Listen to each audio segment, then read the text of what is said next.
സഹിക്കാൻ കഴിയാത്ത സങ്കടമുണ്ടാകുമ്പോൾ നെഞ്ചിലൊരു വല്ലാത്ത ഭാരം അനുഭവപ്പെടാറുണ്ടോ? തൊണ്ടക്കുഴിയിൽ നിന്നും സംസാരിക്കാൻ കഴിയാതെ നിൽക്കേണ്ടി വന്നിട്ടുണ്ടോ?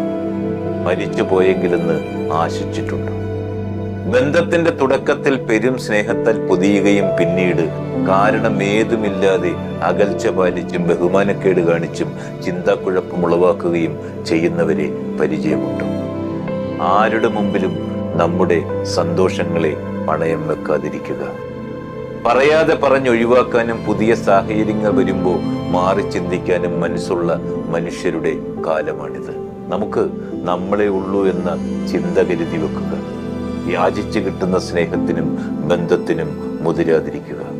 അജ്ഞാതമായ ഇടങ്ങളിലേക്കുള്ള അതിസാഹസികമായ ഒരു യാത്രയാണെന്ന് ജീവിതം.